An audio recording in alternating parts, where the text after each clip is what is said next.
सहना भवतु सहनौ भुनक्तु सह वीर्यं करवावहै तेजस्विनावधीतमस्तु मा विद्विषावहै।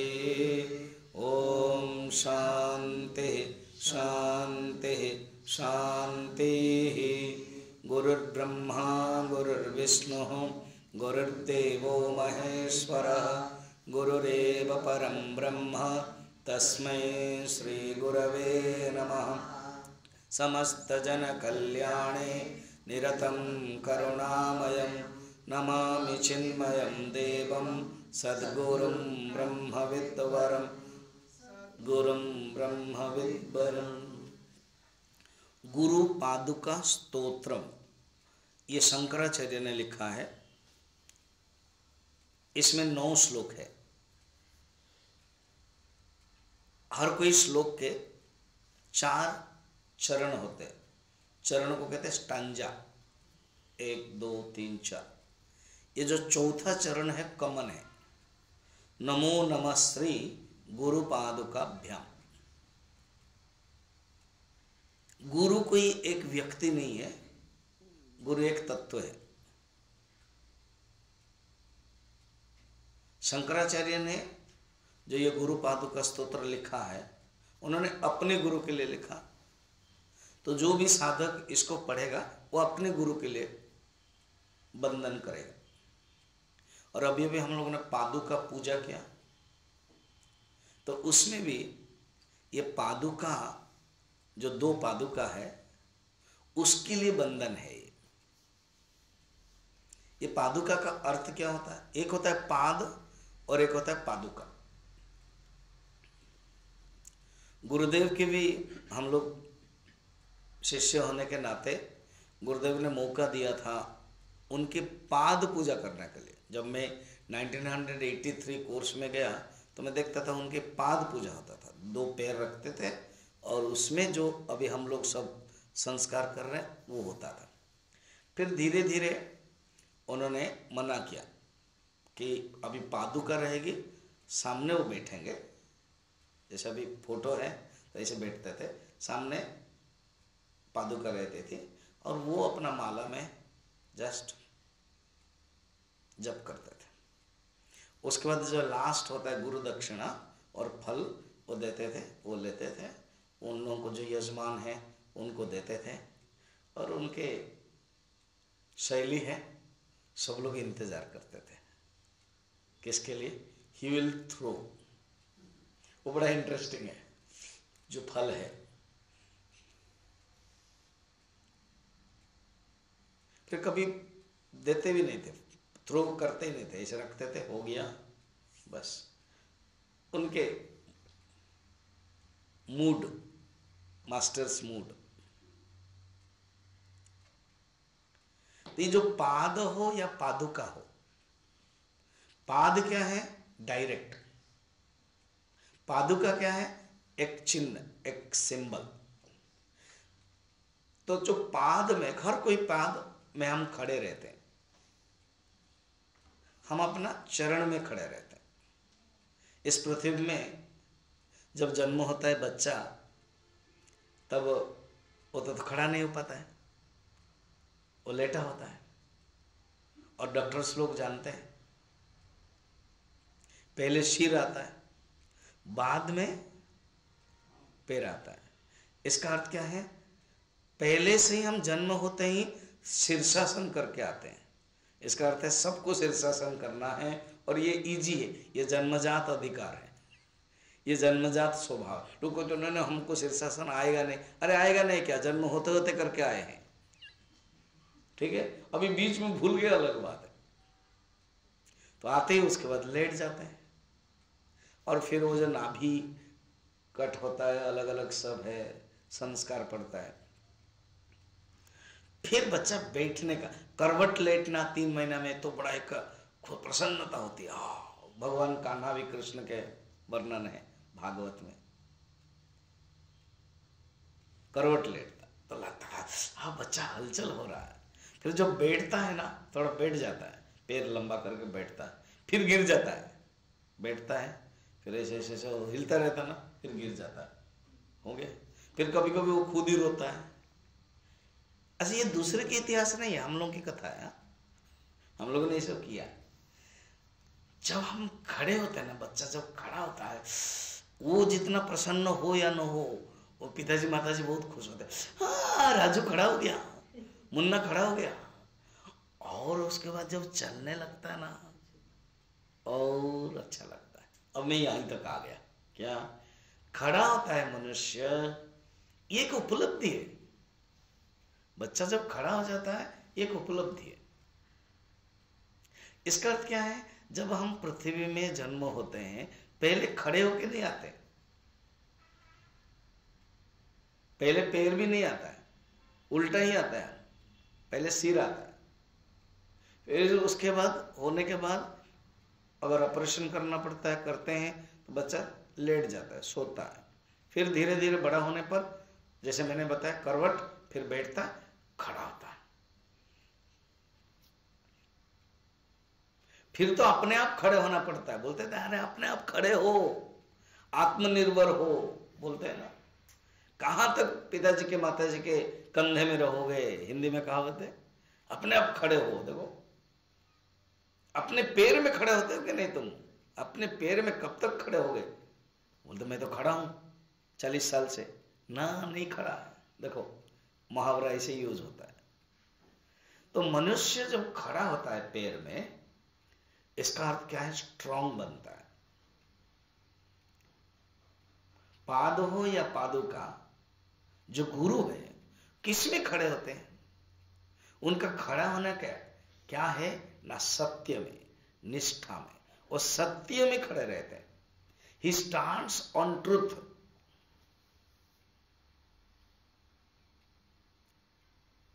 और हम उनकी जब पूजा करते हैं, पादुका पूजा करते हैं, हमें यह ज्ञान मिलता है, तो उन्हीं से ज्ञान मिलता है। तो यहां पर शंकराचार्य ने बहुत ही सुंदर वर्णन किया। 9 श्लोक है, और क्या वर्णन क्या बताएंगे, पहले पढ़ते हैं, तो आप देख लीजिए। नंबर 1, मेरे बाद में आप पढ़ लेना। अनंत संसार समुद्र तारा, अनंत संसार समुद्र तारा, नौकायिताभ्याम गुरु भक्तिदाभ्याम, नौकायिताभ्याम गुरु भक्तिदाभ्याम, वैराग्य साम्राज्यद पूजनाभ्याम, वैराग्य साम्राज्यद पूजनाभ्याम, नमो नमः श्री गुरुपादुकाभ्याम, नमो नमः श्री गुरुपादुकाभ्याम, नमो नमः श्री गुरुपादुकाभ्याम, नमो नमः श्री गुरुपादुकाभ्याम। नमो नमः श्री, बार बार नमस्कार, 2 बार हम नमस्कार करते हैं, सैल्यूट करते हैं। और गुरु पादुकाभ्याम, ये पादुकाभ्याम माने 2, जैसे बालिका, लता, लताभ्याम, ऐसे 2 पादुका। और पादुका स्त्रीलिंग है, पाद पुल्लिंग है। पुल्लिंग माने मैक्सिलर जेंडर, स्त्रीलिंग माने फेमिनिन जेंडर। तो पादुका स्त्रीलिंग है, इसलिए पादुकाभ्याम। ऐसे 2 पादुका को हम प्रणाम करते हैं, ऐसे 2 पादुका को हम नमस्कार करते हैं। कल प्रातः स्मरणम में देखा था, प्रातः स्मरणम, फिर भजामी, फिर नमामि, सैल्यूट। तो यहां मैं दोनों पादुका को प्रणाम करता हूं। ये कौन है, क्या करते हैं? कहते हैं अनंत संसार। ये जो संसार है ना, ये अनंत संसार, ये समुद्र है, ये भव सागर है। इसको पार करने के लिए, कोई भी नदी है, सागर को पार करने के लिए एक नौका चाहिए, जहाज चाहिए। तो अनंत संसार समुद्र पार, श्लोक देखना, नौकायिताभ्याम, भ्याम 2 है, ये 2 नौका है। एक नौका नहीं, और 2 नौका जोड़ा हुआ है। कभी कभी आप देखोगे 2 नौका जोड़ करके लेते हैं। कहीं आप नौका विहार जब करते हो ना तो 2 नौका जोड़ता है। मशीन एक रहता है, इंजन या तो 2 रहता है, 2 नौका है। तो ये जो 2 पादुका, मैंने आचार्य के कितना सुंदर विचार है, कितना कल्पना है। देखो कहते हैं आप कल्पना करो तो एक समुद्र है और हम लोग ज्यादातर कोई एक नौका को देखते हैं। अब यहां सोचो 2 नौका है और 2 नौका चल रहा है। तो ये जो 2 नौका है ये 2 पादुका है। नौका गुरु भक्ति दाभ्यम, इससे क्या होता है, ये गुरु पादुका पूजा जब करेंगे गुरु के प्रति भक्ति होती है। गुरु की भक्ति होती है। न भक्ति से क्या होगी, न भक्ति से ही ज्ञान मिलता है। गुरु के प्रति भक्ति होने से ही ज्ञान मिलता है। गुरु कृपा करते हैं। Prayers go up, blessings come down. हम जब गुरु की भक्ति करेंगे वो प्रसन्न होकर के ज्ञान देते हैं। तो गुरु भक्ति दाभ्यम, गुरु भक्ति दा, जैसे बरदा, भक्ति दा, मेघदा, बारिदा, बारिदा को कहते हैं मेघ को। तो भक्ति दा, भक्ति देने वाली है। कौन है, ये 2 पादुका। और ये 2 पादुका क्या है, सिंबल देखो कितना सुंदर। ये 2 नौका है। कल्पना करो समुद्र है, पानी है और 2 नौका बड़ा सुंदर से तैर रहा है, और वो किसी को लेकर के, किसको, हम आपको। तीसरा चरण देखना, वैराग्य साम्राज्यत पूजनाभ्याम। इसको पूजा करने से, द शब्द आता है ना, इसमें भी द आया, सेकंड में भी द माने देने वाला। वैराग्य रूपक साम्राज्य देने वाले हैं। कारण ये संसार से पार करने का अर्थ क्या है, नहीं ये संसार में रहते हुए भी कोई आसक्ति न हो, यही पार होना। तो अगर गुरु की भक्ति हो गई, गुरु पादुका पूजा किया, तो हमारे जो फल है वो गुरु भक्ति है। और गुरु भक्ति क्या करती है, वैराग्य दे देती है। वैराग्य रूपक साम्राज्य। देखो हम लोग क्या सोचते हैं, वैराग्य जो मिलता है क्या है, दरिद्र है, कुछ नहीं मिल रहा है ना, कहते नहीं, वैराग्य रूपक साम्राज्य मिल जाता है। खुद गुरु पादुका देती है। वैराग्य साम्राज्य पूजनाभ्याम, कितना सुंदर है। अनंत संसार समुद्र मध्य सम्मज्जतो में शरणं किमस्ति, गुरो कृपालो कृपया वदेतत विश्वेशपादाम्बुज दीर्घ नौका। ये भी शंकराचार्य ने कहा। स्वामी जी अलग है क्या, लग रहा तो अनंत संसार समुद्र तार, और मैंने क्या कहा, अनंत संसार समुद्र मध्य, उसके बाद चेंज हो गया सब। ये क्या है ना, ये जो श्लोक है ये है मणिरत्न माला। शंकराचार्य ने ही 30 श्लोक में लिखा है, कभी हम ले सकते हैं इसको। मणिरत्न माला है। इसमें मैं ब्रह्मचर्यों को लिया था जब कोर्स अभी गया था, जो अगस्त महीना में लास्ट ईयर, तब इसको लिया था मैं, मणिरत्न माला। इसमें प्रश्नोत्तर भी कहते हैं, लगभग 100 एक प्रश्न है और उसका उत्तर है। इसमें एक ही प्रश्न है और उत्तर है। शिष्य प्रश्न पूछते हैं, गुरु उत्तर देते हैं। अनंत संसार समुद्र तार, तार है वहां मध्य, ये अनंत संसार समुद्र मध्य में सम्मज्जतो में गुरु कृपालो, मैं डूबा हुआ हूं, इसके लिए मुझे कोई उपाय है दूर करने का। तो लास्ट में है क्या, विश्वेश पादम्बुज दीर्घ नौका। ये छोटा नौका नहीं है, दीर्घ नौका, बहुत बड़ा नौका। टाइटैनिक भी हो, मगर बाहर का जो टाइटैनिक है वो भी डूब जाता है, और यहाँ ऐसे टाइटैनिक है वो डूबता नहीं है बल्कि तारता है, वो गिरता नहीं है। अनंत विश्वेश पाद, विश्वेश माने भगवान, भगवान के पाद रूपक जो नौका, वहां क्या शंकराचार्य ने चेंज कर दिया, वहां क्योंकि प्रश्नोत्तरी है, भक्त भगवान का संबंध है, इसीलिए भगवान विष्णु के चरण बता दिया। यहाँ क्या है, शिष्य गुरु संबंध है, इसीलिए गुरु पादुका को नौका बताया। ठीक है, ये श्लोक हो गया एक। अब दूसरा श्लोक, इसका सारांश क्या हुआ, इस संसार को पार करने के लिए एकमात्र उपाय, जैसे संसार को पार करने के लिए नौका चाहिए, तो ये दो नौका जुड़ा हुआ है। एक नौका नहीं है, एक पाद नहीं है, दो पैर है, दो पादुका है। और ये दो पादुका देते क्या है ना, गुरु भक्ति देती है और वैराग्य रूपक साम्राज्य देते हैं। ठीक, वैराग्य रूपक साम्राज्य। अब सेकेंड है, कवित्ववाराशि निशाकराभ्याम, कवित्ववाराशि निशाकराभ्याम, दौर्भाग्यदावाम्बुदमालिकाभ्याम, दुर्भाग्यदावाम्बुदमालिकाभ्याम, दूरीकृतानम्रविपत्ततिभ्याम, दूरीकृतानम्रविपत्तिभ्याम, दूरीकृतानम्रविपत्ततिभ्याम, दूरीकृतानम्रविपत्तिभ्याम, नमो नमः श्री गुरुपादुकाभ्याम, नमो नमः श्री गुरुपादुकाभ्याम, कवित्ववाराशि निशाकराभ्याम। इसका अर्थ है कि ये जो दो पादुका है, ये मनुष्य के अंदर जो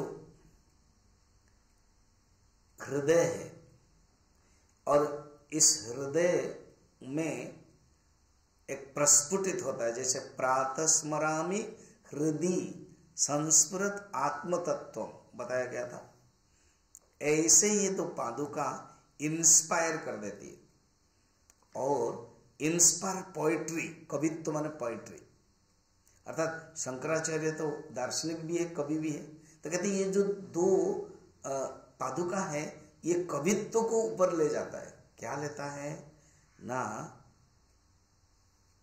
मून जो चंद्रमा है, वो चंद्रमा के कारण, जैसे आप देखो, एक चंद्रमा है और एक समुद्र है, इन दोनों के साथ संबंध है। क्या संबंध है, जब पूर्णिमा की रात आती है तो समुद्र में ज्वार भाटा आ जाता है। उड़ीसा के एक है दीघा करके, एक चांदीवली और एक दीघा, दिन में पूरा वो पानी 2 बजे तक खाली रहता है, 3-4 किलोमीटर तक चल सकते हो। फिर जब 2 बजे था ना, पानी आता और पूर्णिमा में तो और ज्यादा आता है किसी भी समुद्र में। गुजरात में भी ऐसे एक खम्बेश्वर शिवजी लिंग है, शिवलिंग दिन में खाली रहता है, शाम जब हो जाता है ना, फिर समुद्र का पानी आता है और वो अभिषेक हो जाता है अपने आप, किसी को अभिषेक करना नहीं पड़ेगा। तो यहां कल्पना कर रहे हैं क्या, ये जैसे मून है चंद्र, तो चंद्रमा के साथ समुद्र का बहुत संबंध है। इसी प्रकार तो जब समुद्र क्या होता है, उछलता है, तो पहले क्या था, दुखी में रहता था, पहले दुखी में रहता था, अभी उछलता है। ऐसे ही ये पादुका क्या है ना, चंद्रमा है। चंद्रमा होने के कारण ये जो हृदय रूपक समुद्र है, पहले क्या था, सूखा था, पहले क्या था, चुपचाप था। अब पादुका किरण, उसके अंदर उन्मादना, उसके अंदर उत्साह, उससे अंदर प्रेरणा आ जाते हैं। कितना सुंदर कवित्व डाला, बोले ये है कविता। ये करता है, और क्या करता है बता रहे, दूरीकृता, दूरीकृत माने दूर करते हैं, विपत्तिताभ्याम, कोई भी विपत्ति है दूर होती है गुरु भक्ति से और गुरु पादुका पूजा से। सब जो विपत्ति है वो नष्ट हो जाती है, हमें पता नहीं चलता है, विपत्ति को नष्ट कर देते हैं। ये है नमो नमः श्री गुरु पादुकाभ्याम। ये जो 9 प्रकार की विपत्ति है ना, वो नष्ट हो जाती है। अच्छा, 9 प्रकार की विपत्ति नष्ट हो जाती है। हाँ, तो 9 प्रकार की विपत्ति क्या है हम नेक्स्ट गुरु पादुका पूजा में देखेंगे। एग्जैक्ट 20 मिनट हो गया। ओम पूर्णमदः पूर्णमिदं पूर्णात् पूर्णमुदच्यते पूर्णस्य पूर्णमादाय पूर्णमेवावशिष्यते। ओम शांति शांति शांति।